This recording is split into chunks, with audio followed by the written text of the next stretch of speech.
From advancements in science and technology to some absolute historic and modern tragedies, here are the top 10 predictions ancient prophecies warned us about. Starting off at our number 10 spot, we have the king. When it comes to prophecies and predictions, Nostradamus is often the man people turn to, so of course there's going to be a few of his predictions on this list. To start off with, we have one that has to do with King Henry II, who is actually a personal acquaintance of the prophet himself. While at one point Nostradamus was seen addressing King Henry II as the most invincible Henry, King of France, unfortunately, Henry proved to be quite vincible when he met his gruesome death at age 40. In the summer of 1559, a terrible jousting accident gone wrong left the king passing away shortly after from sepsis. This is a terrible story, but I told it because many think that Nostradamus actually predicted it. The jousting accident saw the king having splinters driven into his eye and skull by one of his young soldiers, and the Nostradamus quatrain reads, quote, "The young lion will overcome the older one." It says that he will, quote, "pierce his eyes through a golden cage," and that, quote, "2 wounds will ensure a, quote, cruel death." So, I'm not saying he did, I'm just saying it's a little unbelievable. In our number 9 spot today, we have a terrible moment.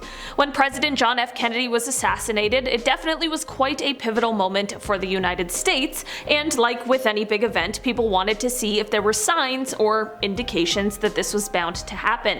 When people began doing this, they of course came across the words of trusty old Nostradamus, and that really made them question if perhaps there really was an accurate prediction. The most common contender for a line that accurately predicted this moment is one that reads, quote, "From on high evil will fall on the great man." Many people believe that this perhaps is a reference to the fact that he was shot from a distance. More interestingly, the quatrain continues on to say, quote, "A dead innocent will be accused of the deed." This is in fact interesting because it plays into the popular theory that the man accused of this act, Lee Harvey Oswald, was not actually guilty. I'm definitely not suggesting that this theory is true, I'm just merely expressing that people often cite this quatrain because of those unusual coincidences. In our number 8 spot today, we have the fire.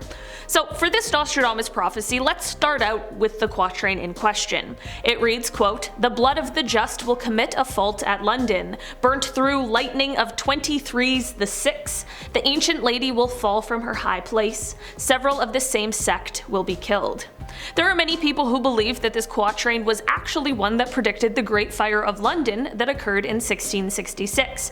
So basically, people think this so much in part because of the fact that if you take the line 23's the 6 and times 20 by 3 and then add 6, you get 66, and it also mentions London and there's a reference to death. I mean, it's ambiguous, but that is no different than most other ancient prophecies, so I definitely understand why people believe that this really is the case. In our number 7 spot today, we have the work week.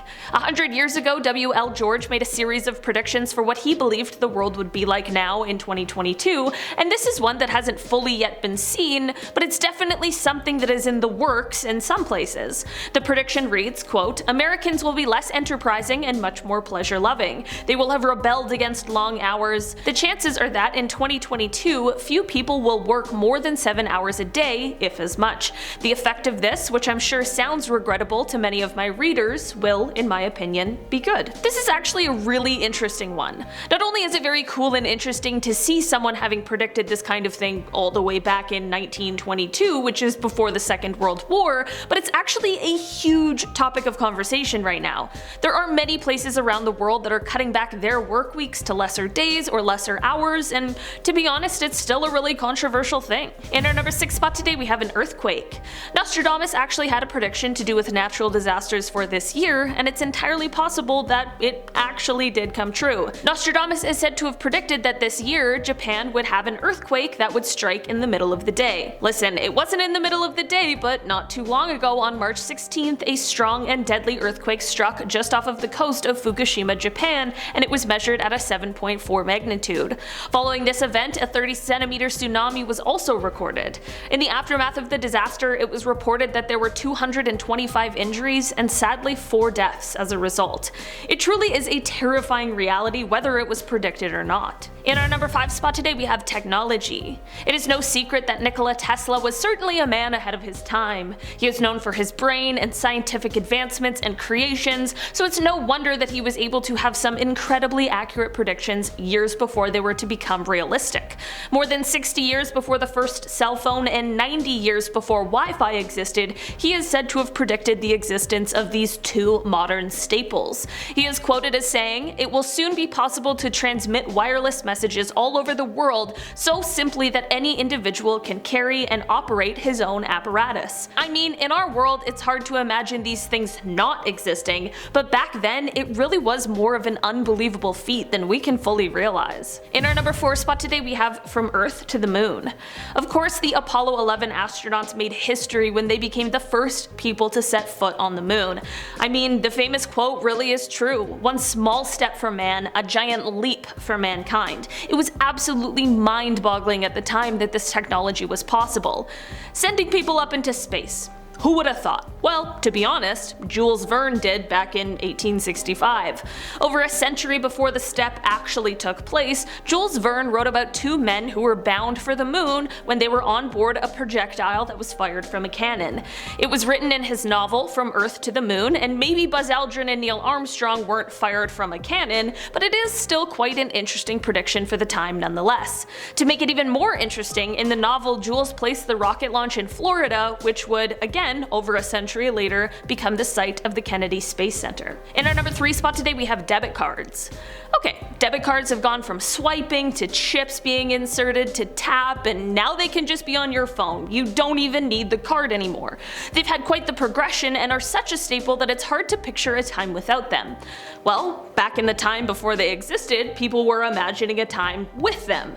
Debit cards became widely used in the late 1980s, but back in 1888, Edward Bellamy was dreaming of them. In his utopian novel Looking Backward, 2000 to 1887, a character explains to another character that in the new world, quote, "A credit corresponding to his share of the annual product of the nation is given to every citizen, and a credit card issued him with which he procures at the public storehouses whatever he desires." I'm just saying, the man had quite the point all the way back in 1888. In our number 2 spot today we have Mark Twain. Okay, so there's a lot of things that would be fun to predict accurately, like the outcome of your favorite reality show when the person you like the most wins, or your favorite football team winning the Super Bowl. You know what wouldn't be fun though? Predicting your own death. Back in 1909, Mark Twain's biographer Albert Bigelow Paine quoted Mark as saying, "I came in with Halley's Comet in 1835. It is coming again next year and I expect to go out with it. It will be the greatest disappointment of my life if I don't." The Almighty said, "No doubt. Now here are these two unaccountable freaks. They came in together, they must go out together." I mean, whether that was accurate or not, it was a hell of a prediction, but it turns out that it was pretty right on the money. In the end, Mark passed away on April 21st, 1910, just a day after the comet had returned. In our number 1 spot today we have modern medicine. Okay, organ transplant is a really important part of medicine nowadays, and it surely has saved countless lives.